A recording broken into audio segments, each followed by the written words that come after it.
क्या सुंदर बात कही है कि संतुष्ट पुरुष की सेवा में महारिद्धियां और सिद्धियां ऐसी आके खड़ी हो जाती हैं जैसे जनता राजा की सेवा में खड़ी हो जाए,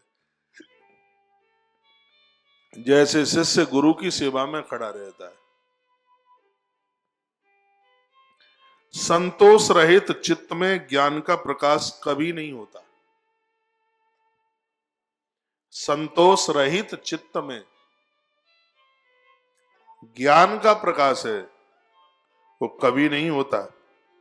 जैसे मल से मलिन शीशे में मुख का प्रतिबिंब नहीं दिखता, ये दृष्टांत दिया गया। जितना नाम ले चाहे जो करें, जिस आदमी को अपने जीवन में संतुष्टि नहीं है, तृप्त नहीं है, उसका जीवन मृत्यु लोक में रहते हुए भी नरक में गिरे हुए उस अपराधी की तरह है जो धरती पर कुकर्म करता हुआ मौत को प्राप्त होता है तो वह नरक में परेशान होता है। आप जितने भी मुझे सुन पा रहे हैं, पूछिए अपने आप को, क्या आप अपने आप में अपने जीवन से संतुष्ट हैं? यदि जो अपनी जिंदगी से संतुष्ट नहीं है, उनका यह लोक और परलोक दोनों के दोनों बिगड़ने वाले हैं। ऐसा कुछ कीजिए, अपने आप को बदलिए कि आप अपने आप से स्वयं से संतुष्ट। जो लोग स्वयं से संतुष्ट नहीं होंगे वो दुनिया से क्या संतुष्ट होंगे? जो लोग स्वयं से संतुष्ट नहीं होंगे वो जगत से क्या संतुष्ट होंगे? और आप स्वयं से संतुष्ट नहीं हैं तो इसका मतलब यह है कि आप अच्छी सड़क पर नहीं चल रहे। गुरुदेव वशिष्ठ कहते हैं, हे वत्सराम, हे रघुनंदन, यदि कोई भी जीव स्वयं से संतुष्ट नहीं है तो इसका अर्थ यह है कि वह अपनी जीने की कला भूल गया है। वह अपना जीवन ठीक से जी नहीं पा रहा है, वो त्रुटि कर रहा है, वह गलती कर रहा है। गुरुदेव वशिष्ठ कहते हैं, राम, सात्विक जीवन जीने वाला व्यक्ति कभी ये नहीं कहता कि मैं अपने जीवन से दुखी हूं, जैसे मैंने राम कभी तुम्हारे मुख से आज तक ये नहीं सुना कि मैं अपने जीवन से दुखी हूं। आप सब अपने आप को पूछिएगा, क्या आप ये तो नहीं कहते कि हम अपने जीवन से दुखी हैं? और जिन लोगों की ऐसी मानसिकता है, जो लोग ऐसा सोच रहे हैं कि हम अपने जीवन से दुखी हैं, चाहे कितना भी उपवास कर लें, चाहे कितना भी व्रत कर लें, उनके लिए आत्म ज्ञान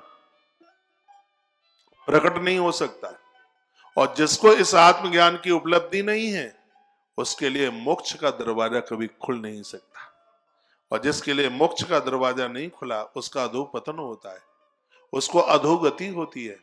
वो बार बार इस संसार में कीड़े मकोड़ों की तरह जन्म लेता है और कीड़े मकोड़ों की तरह ही मौत को प्राप्त हो जाता है।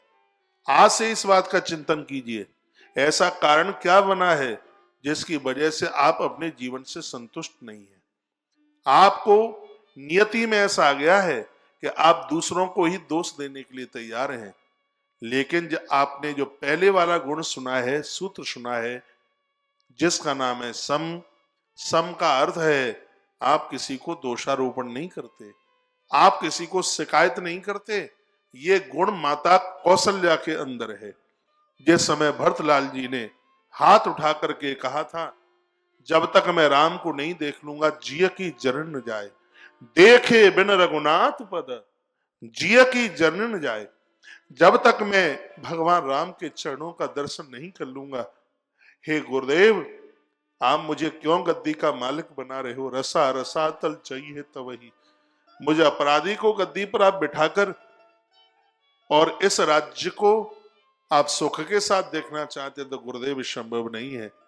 मैं पीड़ा में हूं, मुझे प्रभु राम के चरणों में पहुंचना है। श्री भरत जी कहते हैं, उस समय माता कैकेयी को लगा कि मेरा फरसा उल्टा हो गया, मेरा डाला गया फांसा उल्टा हो गया, और रोती हुई वो भरत के पास आई। भरत को आकर के बोली, पुत्र मुझे भी चित्रकूट जाना है। भरत ने उसका विरोध किया। बगल में मां कौशल्या खड़ी थी, इसको कहते हैं सम। मां कौशल्या कहने लगी, भरत क्या कहा तुमने? राम को वन मिला, महाराज की मृत्यु हुई, तो क्या तुम समझ रहे हो इसमें कैकेयी का दोष है? भरत कभी नहीं। मेरी बहन कैकेयी बहुत सीधी है, बहुत समझदार है। हे राम, तुम्हें जन्म दे करके मैंने तो कभी तुमको संभाला भी नहीं, मैं तो तुमको देख भी नहीं पाई। सर्व प्रकार से तुम्हारा पालन पोषण करने वाली एक कैकेयी है। मैं तो कभी महाराज की इतनी सेवा भी नहीं कर पाई। महाराज की सेवा जितना कैकेयी ने किया, महाराज देहली पर पांव रखते उससे पहले चौमुखा दिया जलाकर आरती उतारने के लिए कैकेयी पहुंचती थी। कभी महाराज को अपने जीवन काल में एक लोटा पानी कभी मांगना नहीं पड़ा।